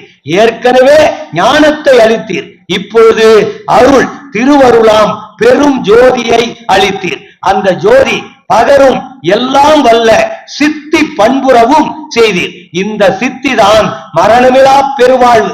எப்படி ஞான சபைக்கு பிறகு சித்தி வளாகத்திலே வள்ளல் பெருமான் அருளை பெற்று சித்தி பெற்றாரோ அந்த சித்தி பண்புறவும் செய்தீர். அப்ப இப்படிப்பட்ட சுத்த தேகம், பிரணவ தேகம், ஞான தேகம் எல்லாம் மிக எளியவனாக நமக்குள்ளேயே இருந்து நமக்குள்ளே நாமும் நமக்குள்ளே ஏற்படுத்தி கொண்டிருக்கின்ற மாற்றத்தினால்தான் கடவுள் நிலையை நம்மால் பெற முடியும். இது ஏதோ வெளிப்புறத்திலே மாற்றம் கொண்டு வருவது அல்ல, அகத்திலே நம்முடைய உடலுக்குள்ளே இரத்த ஓட்டத்தை முதற்கொண்டு நிறுத்துவதற்கு, மனம் புத்தி சித்தம் அகங்காரத்தை கலைந்து கொள்வதற்கு, தத்துவங்களை வெற்றி பெறுவதற்கு இந்த பிரபஞ்சம் முழுக்க நம்முடைய உடலிலே இருக்கிறது என்றால் இந்த பிரபஞ்ச வெற்றிதான் கடவுள் நிலையை அறிந்து கடவுள் மயமாக ஆவது. அப்படிப்பட்ட மிகப்பெரிய சித்தியை ஒவ்வொருவரும் பெற முடியும். அதற்கு எளிமையாக கடவுளே நமக்கு உள்ளிருந்து துணையாக இருக்கிறார். அதற்கு ஒரே வழி சுத்த சன்மார்க்க நன்னெறி. அதற்கு ஒரே வழி தயவு. இந்த தயவை கொண்டுதான் அருளை பெற முடியும் என்று சொல்லி இந்த அளவில் எனது உரையை நிறைவு செய்கிறேன். நன்றி, வணக்கம். இன்றைய சிறப்பு உணவு ஞான ரவிச்சந்திரன் ஐயா அவர்களுடைய துணைவியார் பிறந்த நாளை முன்னிட்டு இன்று சிறப்பு உணவு வழங்குகின்றார்கள். அவர்களுக்கு சங்கத்தின் சார்பாக நன்றியை தெரிவித்துக் கொண்டு, அது மட்டுமல்ல, அன்புக்கும் மரியாதைக்குரிய நமது செயற்குழு உறுப்பினர் திரு ஜெயக்குமார் அவர்கள் குடும்பத்தினர் இன்று அனைவருக்கும் பர்ஸ் மற்றும் மிக்சர் வழங்கி அன்பையும் நன்றியும் தெரிவித்தார். அவர்களையும் அவர் குடும்பமும் வாழ்க என்று வாழ்த்துவோமாக. அடுத்ததாக அடுத்த வாரம் நமக்கு சிறப்பு சிற்றுண்டி வழங்குள்ளார் நமது சங்கத்தினுடைய கௌரவ ஆலோசகர் திருமிகு துரைக்கண்ணி ஐயா அவர்கள். அடிக்கடி நமக்கு உணவு தந்து நம்ம எல்லோருடைய அன்பையும் பெற்று அவர்களும் அவர் குடும்பத்தினரும் இந்த பொருளை அருளாக மாற்றக்கூடிய நல்ல பணியை செய்து கொண்டிருக்கிறார்கள். அவர்களை வாழ்த்துவோமாறு கேட்டுக்கொண்டு, அடுத்த வாரம் முனைவர் ஏ கோதண்டராமன் ஐயா அவர்கள் இணை பேராசிரியர் தமிழ்துறை, மற்றது தமிழ் தலைவர், ஜெயின் காலேஜில் பணியாற்றிக் கொண்டிருக்கின்றார்கள். வாழ்விக்க வந்த வள்ளலார் என்ற தலைப்பரை முதல் முறையாக சிறப்புரையாற்ற உள்ளார். பெரும் திரளாக கலந்து கொண்டு சிறப்பிக்குமாறு கேட்டுக்கொண்டு, அடுத்ததாக மாதவரர் சங்கத்தை சிறப்பாக நடத்தி கொண்டு சென்னை மாவட்ட செயலாளராகவும் வீரநிலை போட்டுக்கொண்ட அன்பு நண்பர் திரு புலவர் புனிதன் ஐயா அவர்கள் ஒரு 5 நிமிடம் நம்ம சங்கத்தை வாழ்த்தி பேசுமாறு கேட்டுக்கொண்டு, அருட்பெரும் ஜோதி அருட்பெரும் ஜோதி தனிப்பெரும் கருணை அருட்பெரும் ஜோதி அருட்பெரும் ஜோதி அருட்பெரும் ஜோதி தவப்பெரும் கருணை அருட்பெரும் ஜோதி கருவனிலே திருவாகி கருணையது வடிவாகி மரவில்லா வரையாகி மனமர்ந்து குருவாகி அருள் தந்த வல்லலே என் அரிதான பிறப்புகளால் பொருளாக்கும் மார்க்கத்தை புகன்றவர்களில் புரிந்தாயே. எல்லா உயிர்களும் இன்புற்று வாழ்க, வல்லல் முறையை வாழ்க வாழ்க. கே நகர் வள்ளலார் சன்மார்க்க சங்கத்தின் 562வது கூட்டத்திற்கு 562வது வார கூட்டம் 562 வார கூட்டத்திற்கு தலைமையேற்று நடத்தி கொண்டிருக்கும் அகவல் எஸ் குமார் ஐயா அவர்களே, இன்றைய தினம் இந்த கூட்டத்திலே சிறப்புரை, அதாவது இறை எளிமை வியத்தல் என்ற தலைப்பிலே சிறப்புரை ஆற்றி அமர்ந்திருக்கும் நம்முடைய ஒருங்கிணைந்த சென்னை மாவட்ட சன்மார்க்க சங்கத்தின் தலைவர் திரு செல்லப்பா தண்டபாணி அவர்களே, இந்த சங்கத்தை திறம்பட நடத்தி கொண்டிருக்கும் இந்த அமைப்பின் தலைவர் திரு ராஜேந்திரன் ஐயா உள்ளிட்ட நிர்வாகிகளே மற்றும் இங்கே வந்த அனைத்து சன்மார்க்க உறவுகளுக்கும் என்னுடைய பணிவான வணக்கத்தை தெரிவித்துக் கொண்டு இடைச்செருகலாய் வாழ்த்துறை வழங்க எனக்கு வாய்ப்பு தந்தமைக்கு நன்றி தெரிவிக்கின்றேன். ஐயா சொன்ன மாதிரி இறை எளிமை, அதாவது இந்த சன்மார்க்கமும் எளிமையானதுதான். இறைவனுடைய எளிமையை பற்றி வள்ளல் பெருமான் சொன்னது ஐயா எடுத்து சொன்னாரு. அது மட்டும் இல்ல, சன்மார்க்கமே இருக்கின்ற உலகத்திலே இருக்கின்ற எல்லா மார்க்கத்தை விட மிக எளிமையான மார்க்கம் சன்மார்க்கம் தான். எத்தனையோ மார்க்கங்கள் இருக்கு, அதுல இறைவனை அடைய முடியும். ஆனா அதுக்கெல்லாம் நீங்க ரொம்ப சிரமப்படணும். நெருப்புல நடக்கணும், வேல் குத்திக்கணும், இப்படி எவ்வளவு சிரமத்துல தாண்டி நீங்க அடையணும். உபவாசம் இருக்கணும், ஒரு பொழுது இருக்கணும், பட்டினி இருக்கணும். ஆனா இது எதுவுமே வள்ளல் பெருமான் வேண்டான்றாரு. இந்த உடலுக்கு நீ எந்த தீங்கு செய்ய வேண்டாம், இந்த உடலை வருத்த வேண்டாம், அது மட்டும் இல்ல யாரையும் வருத்த வேண்டாம், ஆகவே எதையுமே செய்ய வேண்டாம், நீ வெறும் தயவோடு இருந்தா போதும், நீ இறைவனை அடையலாம் என்ற மிக எளிமையான ஒரு வழியை நமக்கு தந்த ஒரு வள்ளலார். அந்த வழி எதுன்னா நம்ம சுத்த சன்மார்க்கம் தான். அதுக்கு ஒரே ஒரு உதாரணம் சொல்லணும்னா, இப்ப இந்த நிகழ்ச்சி ஆரம்பிக்கும் போது விண்ணப்பம் படிச்சாங்க. நாம எல்லாரும் படிச்சிருந்தோம் இருக்க விண்ணப்பத்தை எல்லாம் மனப்பாடமா ஒப்பிப்போம். ஆனா அதன்படி நம்ம எத்தனை பேர் நடக்க முயற்சி பண்றோம்னா, இனிமேட்டு நம்ம நடக்க முயற்சி பண்ணுவோம். அந்த அந்த ஒரு விண்ணப்பத்தை கடைபிடிச்சா போதும், இங்க இருக்க எல்லாருமே வள்ளல் பெருமாள் அடைஞ்ச அந்த சாதனை நிலையை அடைய முடியும். இதை விட வேற என்ன இருக்காரு? என்ன சொல்றாரு? இந்த பெரிய பெரிய நிறுவனத்துல எழுதி போட்டிருப்பாங்க டூஸ் அண்ட் டோன்ட்ஸ். அதாவது இந்த கம்பெனில, இந்த தொழிற்சாலையில நீங்க உள்ள வந்தீங்கன்னா இதெல்லாம் செய்யணும், இதெல்லாம் செய்யக்கூடாது. அப்பதான் இந்த நிறுவனமும் நல்லா இருக்கும், அதுல வேலை செய்ய ஊழியர்களும் சிறப்பா இருப்பாங்க.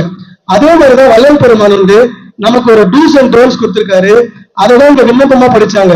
அதாவது இது தொடர்ந்து எக்காலத்தும் சுத்த சன்மார்க்கத்தின் முக்கிய தடைகள் ஆகிய என்னென்ன டோல்ஸ், அதான் இந்த தடைகள், சமயங்கள், மதங்கள், மார்க்கங்கள் என்பவற்றின் ஆச்சார சங்கற்ப விகற்பங்களும் வருணம் ஆசிரியம் முதலிய உலகாச்சார சங்கற்ப விகற்பங்களும் எங்கள் மனதில் பற்றாத வண்ணம் அருள் செய்தல் வேண்டும்.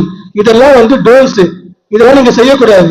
சமயங்கள், மதங்கள், மார்க்கங்கள் என்பவற்றின் ஆச்சார சங்கற்ப விகற்பங்கள் இதெல்லாம் வேலைன்றாரு. அப்ப எது வேணுன்றாரு? ஒரு பெரிய லிஸ்டா கொடுக்குறாரு கிடையாது. ஆன்மநேயம் ஒன்றே போதுன்றாரு. அதாவது சன்மார்க்கத்தின் முக்கிய லட்சியமாகிய ஆன்மநேய ஒருமைப்பாட்டுரிமை எங்களுக்கும் எக்காலத்தும் எவ்விடத்தும் எவ்விதத்தும் விலகாமல் நிறைந்து விளங்க செய்வித்தருளல் வேண்டும். அப்பனா அவர் டூஸ் சொல்றது சொல்றாரு, ஆன்மநேயம் ஒண்ணு போதுன்றாரு. நீங்க எந்த கஷ்டமும் பட வேண்டாம், எந்த மலை ஏற வேண்டாம், எந்த நடைப்பயணமும் பண்ண வேண்டாம், ஆன்மநேயத்தோடு இருங்க. ஆன்மநேயம் என்னது? நான் ஒரு ஆன்மா, ஐயா ஒரு ஆன்மா, இங்க உள்ள எல்லாரும் ஆன்மா. நம்ம மட்டும் இல்ல, எறும்பு, கண்ணுக்கு தெரியாத வைரஸ், அதுவும் ஒரு ஆன்மா தான். எல்லா ஆன்மா கிட்ட நீங்க தயாரா இருந்தா மட்டுமே போதும், நம்ம இறை அருளை பெற முடியும். இது ரொம்ப சிரமமா? இது ஏதாவது கஷ்டம் இருக்கா உங்களுக்கு? நமக்கு ஏதாவது கஷ்டம் இருக்கா? கிடையாது. ஆகவே அந்த வள்ளல் பெருமாள் சொல்ற ஆன்மநேயம் ஒன்று மட்டுமே இருந்தால் நாம் இறைநிலை அடைய முடியும் என்ற மிக மிக எளிமையான ஒரு வழியை சொல்லி இந்த சன்மார்க்கத்தை சுத்த சன்மார்க்கமாக மாற்றியிருக்கின்றார். அந்த வழியில நாம் பயணப்பட்டு கொண்டிருக்கின்றோம். அத்தகைய ஒரு சிறப்பான வழிக்கு எல்லாரும் வர முடியுமானா வர முடியாது. இங்க வெளியே எவ்வளவு பேர் போயிருக்காங்க, எல்லாராலும் இந்த கூட்டத்துக்கு வர முடியாது, எல்லாராலும் சன்மார்க்கத்துக்கு வர முடியாது. நாமெல்லாம் வந்திருக்கோம், இது போன பிறவி இல்லை, அதுக்கு முந்தின பிறவி இல்லை, பல பிறவில செஞ்ச புண்ணியம் தான் நாம இங்க உட்கார்ந்து இருக்கோம், இந்த சன்மார்க்கத்துக்கு வந்திருக்கோம். அதையும் தாண்டி சொல்லலாம், வள்ளல் பெருமாள் வாழ்ந்த காலத்துல நாமெல்லாம் வாழ்ந்திருந்தா மட்டும்தான், அந்த சன்மார்க்கத்தை உணர்ந்திருந்தால் மட்டும்தான் இன்னைக்கு இங்க உட்கார்ந்துட்டு இந்த சன்மார்க்க வழியில் நம் வாழ்க்கை பயணத்தை அமைத்துக் கொண்டிருக்கின்றோம் என்பது எந்த ஒரு மாற்று கருத்தும் கிடையாது. ஆகவே மிக எளிமையான ஆன்மநேயத்தை மட்டும் நாம் கடைபிடித்தோம்னால் அதுல எல்லாமே அடங்கி போச்சு. பிள்ளைகளை தவிர்த்தல் எல்லாமே அதுல அடங்கி போச்சு. ஆகவே ஆன்மநேயத்தோடு நாம் வாழ்ந்து இந்த சன்மார்க்கத்தின் உச்சநிலையான சாகா வரத்தை பெற்று நாம் பேரர்களை பெற்று நம் வாழ்வை உள்ள வேண்டும். அதற்கு என்னுடைய மனமார்ந்த வாழ்த்துக்களை உங்கள் அனைவருக்கும் தெரிவித்துக் கொண்டு இந்த சிறப்பான நிகழ்ச்சி நடத்தி கொண்டிருக்கும் செவ்வாய்தோறும் சிறப்பான நிகழ்ச்சி செவ்வாய்தோறும், அதாவது கிழமையிலே வாய் உள்ள கிழமை செவ்வாய்க்கிழமை மட்டும்தான். மற்ற கிழமைக்கெல்லாம் வாய் கிடையாது, மற்ற கிழமையெல்லாம் பேச முடியாது, செவ்வாய்க்கிழமை மட்டும்தான் வாய் இருக்கு. அதுல வந்து ஐயா செவ்வாய்தோறும் இந்த மாதிரி ஒரு பல செவ்வாய்கள் வந்து செவ்வாய் மட்டும்தான் வாயாட முடியும். ஆகவே அந்த செவ்வாய் தோறும் நீங்க யாராவது சிறப்பு கூட்டு அவங்க திருவாய் மலர்ந்து பல அரிய கருத்துக்களை நமக்காக நம்முடைய ராஜேந்திரன் ஐயா அவர்கள் வழங்கிக் கொண்டிருக்கிறார். அவருக்கும் என்னுடைய வாழ்த்தை தெரிவித்துக் கொண்டு இந்த சங்கத்தை நடத்தி கொண்டிருக்கும் அனைத்து நிர்வாகிகளுக்கும் நோய் நொடியின்றி தீர்க்க ஆயுளில் நிறைந்த ஆரோக்கியம் பெற்று தொடர்ந்து இந்த சங்கம் 562 இல்ல 5,62,000 நிகழ்ச்சியும் அதற்கு மேலும் நடத்த வேண்டும் என்று என் மனதார வாழ்த்தி பெருமாளிடம் விண்ணப்பம் வைத்து வாழ்த்தி வணங்கி வாழ்த்துக்கு நன்றி கூறி விடைபெறுகின்றேன். நன்றி, வணக்கம். அருட்பெரும் ஜோதி, அருட்பெரும் ஜோதி, தனிப்பெரும் கருணை, அருட்பெரும் ஜோதி. அற்புதமாக இவ்வளவு நேரம் பேசிய புனிதன் ஐயா அவர்களுக்கு சங்கத்தின் சார்பாக நன்றி கலந்த வணக்கத்தை தெரிவித்துக் கொண்டு அடுத்தபடியாக ராமகிருஷ்ணன் ஐயா அவர்களை ஒரு 5 நிமிடம் பேசும்படி கேட்டுக்கொள்கிறோம். திருச்சிற்றம்பலம். அருட்பெருஞ்சோதி, அருட்பெருஞ்சோதி, தனிப்பெருங்கருணை, அருட்பெருஞ்சோதி. மெய்யன்பர்களே, இப்போ வரக்கூடிய 8ஆம் தேதி, ஆகஸ்ட் 8ஆம் தேதி கல்பட்டுன்னு ஊரு, நம்ம கல்பட்டையா வாழ்ந்த ஊர் திருவரங்குன்றம்ன்ற இடத்துல அப்படின்னு சொல்றாங்க. அந்த இடம் விழுப்புரத்துல இருந்து கிழக்கு நோக்கி போகும்போது மாம்பழப்பட்டுன்னு ஒரு ஊர் வருதுங்க. அந்த மாம்பழப்பட்டுல ஆடு கோழிகள்லாம் பலியிடுறாங்க. அது கிறிஸ்தவர் கோயிலா மாதிரி இருக்காங்க. மேல வந்து திருவரங்குன்றம் மாடி மேல இருக்குது, கீழே வந்து வனத்து சின்னப்பர் கோயில் இருக்கு. அந்த வனத்து சின்னப்பர் எல்லா உயிர்களுக்கும் பேசுவாராம். அப்படிப்பட்ட உத்தமருடைய ஊர்ல இந்த ஆடு கோழிகளை வெட்டி பலி கொடுக்குறாங்க கிறிஸ்தவர் கோயில்ல.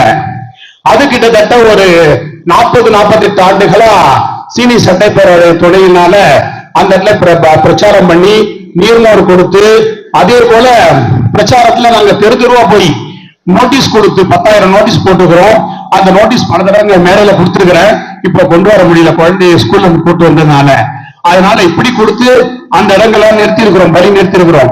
இது போல 32 ஊர்கள்ல பண்ணினதுல எல்லா ஊர்களும் நின்றுட்டு 8 ஊரா நடந்துட்டு இருக்குது. இந்த 8 ஊர்ல போய் நின்றுச்சுங்க. ஆனா இது இன்னும் தொடரக்கூடாது அப்படிங்கிறதுக்காக தொடர்ந்து நாங்க செஞ்சுட்டு இருக்கிறோம். இதுல நான் பிரச்சாரம் பண்ணது, நாங்க மேடையில சொல்லிட்டு போனதுல கண்ணன்ற ஐயா, அங்க கொஞ்சம் ஏச்சு நில்லுங்கண்ணா. கண்ணன்ற ஐயா இந்த ஒருத்தவங்க தான் வந்தாங்க, வந்து பார்த்தாங்க நாங்க செய்யறதெல்லாம். ஒவ்வொரு இதுவும் சொல்லிட்டு தான் போயிட்டு இருக்கிறேன் நானு. வந்து நீங்க யாரும் பார்க்கலன்றோ ஐயா வந்திருந்தாங்க. நல்ல அருமையா அந்த காங்கிருப்புன்ற ஊர்ல வந்து பல பல பணிகள் செஞ்சாரு. நானும் பிரச்சாரம் பண்றதை பார்த்தாரு, தெருவா போறது. அதன் பிறகு அவருக்கு நீர்மோர் சாப்பிட்றவங்க தமிழர் எடுத்துட்டு போயிட்டாங்க. கிட்டத்தட்ட 25-30 தமிழர் போட்டாங்க. கடைசியில் 8 டம்ளர் தான் இருந்தது. அது கூட நாங்க கவலைப்படல, தமிழர் வாங்கி போட்டுருவோம். அவங்க எதுவும் சொல்றது இல்லை, பூனை போட்டு யூஸ் பண்ண போறாங்கன்ட்டு. அது போல ஐயா கண்ணன் ஐயா என்ன பண்ணாங்க, என்ன கேட்கல கொள்ளல, யார்ட்டையும் நாங்க பணம் கேட்க மாட்டோம். அந்த கண்ணன் ஐயா ஒருவரும் போயிட்டு ஒரு 25-24 தமிழர் 30 தமிழருக்கு மேல வாங்கி வந்து அந்த சங்கத்துல கொடுத்து நீர்மோர் கொடுக்க ஆரம்பிச்சிட்டாரு. மத்தியானம் குறைபாடு வந்ததுனால அந்த ஐயாவுக்கு நன்றி தெரிவிச்சு, நீங்களும் வரதா இருந்தால் எல்லாம் அவங்கவுங்க செலவுல தான் வந்துடணும், தயவுசெய்து என்கிட்ட வந்து கேட்டுறாதீங்க. அதனால அவங்கவுங்க செலவுல வரணும். அந்த இடத்துல மாம்பழப்பட்டு இந்த ஊர் விழுப்புரத்துக்கு பக்கத்துல எல்லாரும் வந்து என்ன உயிர் கொலை தடுக்கிறது 50%, சாப்பாடு போறது 50%, ரெண்டும் சேர்ந்தாதான் 100%. அப்பதான் நம்ம மரணிகளா பெருவாழ் வாழலாம். இந்த ஜென்மத்துல அடுத்த ஜென்மத்திலும் செய்யலாம். அதனால வீட்டுக்குள்ள நீங்க உங்களுக்குள்ள கர்ப்பாம்பூச்சியோ எறும்போ ஏதாவது வந்ததுன்னா கூட தயவு செய்து அதை அடிக்காம தூக்கி போடுங்க. அடுத்து நம்ம சன்மார்க்க சங்கத்துல என்னோட பழக நண்பர் கூட கறிமீன் சாப்பிடறவங்களா இருக்கிறாங்க. கோயிலுக்கு வராங்க, கும்பிடுறாங்க. ஞாயிற்றுக்கிழமைனா சாமிக்கு துணியை மூஞ்சில போட்டு சாப்பிடுறவங்களா இருக்காங்க. அப்படி யாரோ இருந்தீங்கன்னா உங்களுக்கு திருவடிகளை வணங்கி கேட்டுக்கிறேன், தயவு செய்து நிறுத்திடுங்க. ஏன்னா வாழறது கொஞ்ச நாள், 500 வருஷம் 1000 வருஷம் வாழ போறது கிடையாது. நம்ம வாழறது 100 வருஷம் தான் கடவுள் நமக்கு கொடுத்தது. அதுலயே வந்து 40-50 போட்டு போறோம், இல்ல டிக்கெட் வாங்கிடுறோம். அதனால தயவு செய்து உங்களுக்கு திருவடிகளை வணங்கி கேட்டுக்கிறேன். அந்த மாதிரி யாரா இருந்தா நிறுத்திடுங்க. தயவு செய்து எல்லாரும் வாங்க அந்த இடத்துக்கு. இந்த இடத்துக்கு வந்துட்டீங்க, சந்தனத்துல குளிச்சுட்டீங்க, இனிமே சாகரையில் விழக்கூடாது நாம. அப்படி இந்த திருவத்தை கொண்டு உங்கள் திருவடிகளை வணங்கி விடைபெறுகின்றேன். நன்றி, வணக்கம்.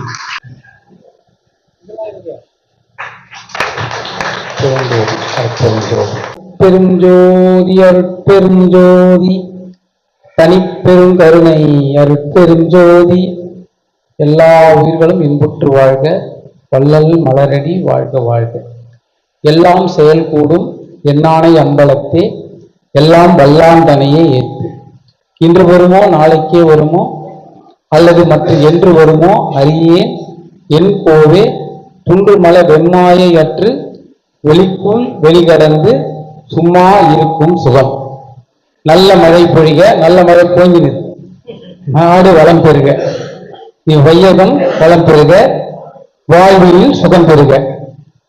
எல்லாம் வல்ல அருட்பெருஞ்சோதி ஆண்டவருடைய திருவருளாலும் வள்ளல் பெருமானவருடைய ஒருவர்களாலும் இன்றைய தினத்தில் நம்முடைய அருளாளர்கள்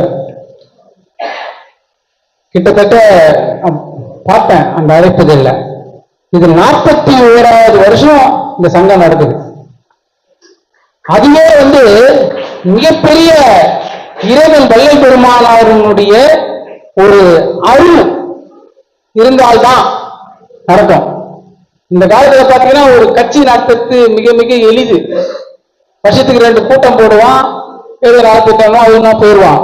ஆனா வள்ளலார் சன்மார்க்க சங்கத்தை 41 வருஷமா, அதுவும் வாரம் வாரம் செவ்வாய்க்கிழமை தோறும் இது மாதிரி ஒரு சொற்பொழிவாளர்களை கூட்டம் போடுறது என்பது இது வள்ளலார் அவர்களுக்கு இட்ட ஆணை. அந்த ஆணையை அவர்கள் நிறைவேற்றி வருகின்றார்கள். இதற்கு நாம யாருக்கு நன்றி சொல்லணும்? நன்றியுரை என்று போட்டுவிட்டால் நான் ஏதேதோ கருத்தை பேசிக் கொண்டிருக்கின்றேன். அந்த நன்றி சொல்வது முதல்ல நாம வள்ளல் பெருமானாருக்கு நன்றி சொல்லுவோம். அதுக்கப்புறம் பாத்தீங்கன்னா அருட்பெருஞ்சோதி ஆண்டவருக்கு நன்றி சொல்லுவோம். அதற்கு பிறகு பாத்தீங்கன்னா நம்முடைய ராஜேந்திரன் ஐயா, 1000 பூக்கள் இருந்தாலும் தொடுக்கிறது ஒரு நாறு தான். அந்த நாறு வெளியே தெரியுமானா தெரியாது, அந்த பூக்களை தொடுத்துக்கிறான். அது மாதிரி ஒரு நாராக இருந்து இந்த சங்கத்தை எல்லாரையும் வார வாரம், சாதாரண விஷயம் கிடையாது, வார வாரம் எல்லாரையும் ஒருங்கிணைச்சு இப்படி ஒரு நிகழ்ச்சியை நடத்தி கொண்டிருக்கின்ற நம்முடைய அருளாளர் ராஜேந்திரன் ஐயா அவர்களுக்கு நன்றி சொல்லும். 3வது இடத்துல வர அருட்பெருஞ்சோதி ஆண்டவர் முதல் இடம், வள்ளலார் 2வது இடம், 3வது இடத்துல யார் வராரு? நம்முடைய ராஜேந்திரன் ஐயா வர. இப்படிதான் வள்ளலார் என்னை ஏறா நிலைமேல் ஏற்றி வைத்தது தயவு. வள்ளலார் என்ன 2 விஷயம் தான் சொல்றார். ஒண்ணு பரோபகாரம், இன்னொன்னு சத்திசாரம். பரோபகாரம் நடக்க போகுது, எப்படி இருந்தாலும் வள்ளலார் நிகழ்ச்சின்னா உணவு இல்லாம இருக்க போறது இல்லை, அது எழுதப்படாத விதி. சத்திசாரம் நம்முடைய ஐயா இறை எளிமையை எப்படி உணர்த்தணுமோ அப்படி அற்புதமாக அந்த 6ஆம் திருமுறையில் இருந்து உலகத்திலேயே நீங்க பாத்தீங்கன்னா ஒரு சாமி கேரண்டி கொடுக்குறானா அது வள்ளலார் சாமி மட்டும்தான். என்னால் உங்களுக்கு நன்மை கிடைப்பது சத்தியமே. அந்த சத்தியத்திலே பாத்தீங்கன்னா 3 சத்தியம். சத்தியம் சத்தியம் சத்தியன்ற ஒரு சத்தியத்துக்கே நம்மளால் கட்டுப்பட மாட்டான். 3 சத்தியம்னா முதல்ல நாம நமக்கு உண்மையா சத்தியமா ஒழுக்கமா இருந்து இந்த சங்கத்துல பயணிக்கிறது. அப்புறம் எதிரே இருப்பவர்களுக்கு சத்தியமா உண்மையா இருந்து பயணிக்கிறது. அப்புறம் இதுக்கு அண்ணாண்ட வள்ளலார் சொல்றார் ஒரு சூட்சுமம், இந்த உலகத்துக்கு பொதுவான ஒரு சத்தியம் இயங்குகின்றது. அந்த 3 சத்தியத்துக்கும் கட்டுப்பட்டாதான் நம்மளால தர்மசாலையை நடத்த முடியும், சங்கத்தை நடத்த முடியும். வள்ளலார் சபைக்கு வரவங்க இது ஏதோ வள்ளலார் சங்கத்துல அது இதுல நம்ம காசுதான் நம்ம போட்டுட்டு போனோம். அப்படி ஒரு அதுக்காக லாப நஷ்ட கணக்கெல்லாம் பார்க்க முடியும். ஆன்ம லாபம் கிடைக்கும், அருள் கிடைக்கும், உடம்பு ஆரோக்கியம் கிடைக்கும். உடம்பு திடம்பட மேய்ஞ்சாலும் சேரவே மாட்டான் சொன்ன பாருங்க. வள்ளலாருக்குள்ள யார் வந்துட்டாங்களோ அவங்களுக்கு உடம்புல இருக்கிற நோய் நொடி எல்லாம் நீங்கிடும். நோய் நொடி நல்ல ஒரு ஆரோக்கியமான மனநிலை, ஆரோக்கியமான உடல்நிலை, அறிவு நிலை கிடைக்கும். அந்த நிலையை கிடைக்க பெறுவதற்காக அறிவுறுத்துகின்ற நிகழ்ச்சியாகத்தான் இந்த சத்தியத்தார நிகழ்ச்சியை இந்த சங்கத்தார் நடத்தி கொண்டிருக்கிறார்கள். அவர்கள் அனைவருக்கும் என்னுடைய மனமார்ந்த நன்றியை தெரிவித்துக் கொள்கின்றேன். அதுக்கப்புறம் இங்க வருகை தந்திருக்கக்கூடிய நம்முடைய அகவல் குமார் ஐயா, எந்த மூலம் முடுக்கினாலும் போய் ஆரணி பெரிய பாறை எந்த ஊரானாலும் அகவல் படிக்க கூப்பிட்டா வந்துடுவாங்க. அதே போல நம்முடைய பொருளாளர் சென்னையில் தண்டபாணி ஐயா தமிழ்நாடு முழுக்க சுத்த ஆரம்பிச்சாரு. அற்புதமான ஒரு சொற்பொழிவாளர் வந்து, அதாவது சொற்பொழிவாளர் நிறைய இருக்காங்க அந்த சதுரங்கத்தை பேசுறதுக்குலாம் உலகத்துல.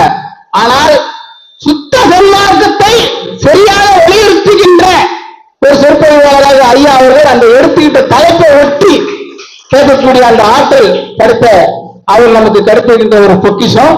அவருக்கும் இந்த நேரத்தில் நன்றி கூடுதலாக ஒரு நன்றியை தெரிவித்துக் கொண்டு, கலைவாணி அம்மையார் வந்திருக்கின்றார்கள், நம்முடைய புனிதன் ஐயா வந்திருக்கின்றார்கள், இன்னும் நம்முடைய மீனாட்சி அம்மா, தொடக்க உரையாற்றிய புத்தமபுத்திரன் ஐயா, விஸ்வநாதன் ஐயா, பழனி ஐயா இவர்கள் எல்லாம் வருகை தந்திருக்கின்றார்கள். இன்னும் இங்கே இந்த நிகழ்ச்சியில பாத்தீங்கன்னா ஒரு கிட்டத்தட்ட ஒரு 60 பேர் இருக்கீங்க. ஒரு வள்ளலார் சபையில 60 பேரை கூட்டத்தை வார அதுவே ஒரு பெரிய சாதனை. பாத்தீங்கன்னா இந்த முட்டாள் பெட்டி டிவியில முடங்கி கிடக்குது உலகம். அதுல இருந்தெல்லாம் விடுபட்டு இங்க வந்து அமர்ந்து இன்னும் அன்பர்களை சொல்லி கூட்டணும். புனிதன் ஐயா அருமையா சொன்னாங்க, கோடி புண்ணியம் செஞ்சிருக்கணும் வள்ளலாரை அடையாளப்படுத்துவதற்கு. நன்றி என்று சொல்லி வள்ளல் பெருமானுடைய தயவு திருச்சிற்றம்பலத்தோடு அனைவரும் வாழ்வாங்கு வாழ வேண்டும். தோன்றி போவோடு தோன்றுக அன்பிலார் தோன்றலின் தோன்றாமை நின்று வள்ளலார்கிட்ட வந்து பணி செய்யுங்க. 10 வயசு பையனை 80 வயசு பெரியவர் ஐயான்னு கூப்பிடுவாரு.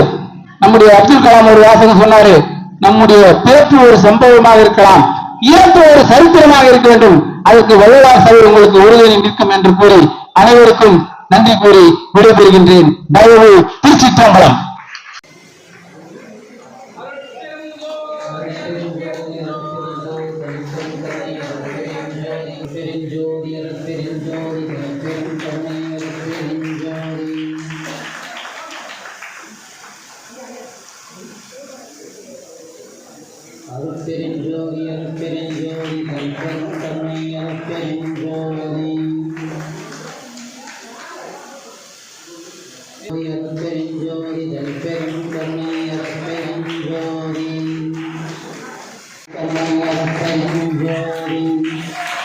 அடுத்து ராஜேந்திரன் அவர்கள்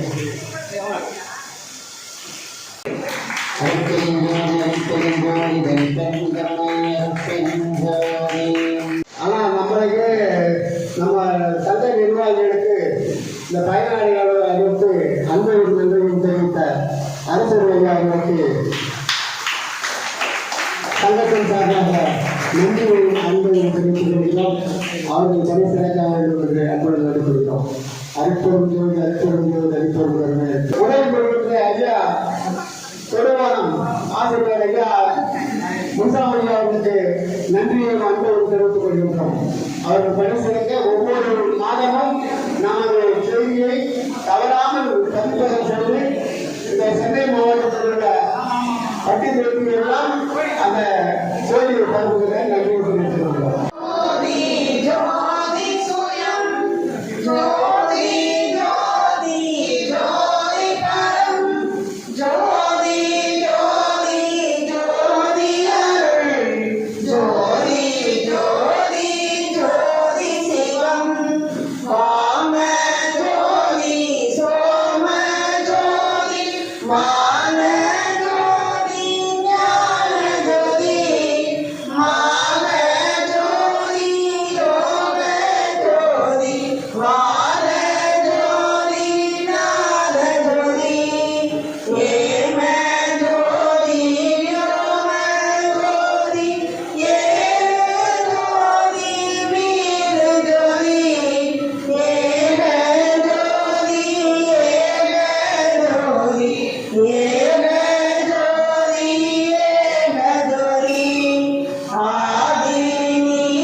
பெருஞ்சோதி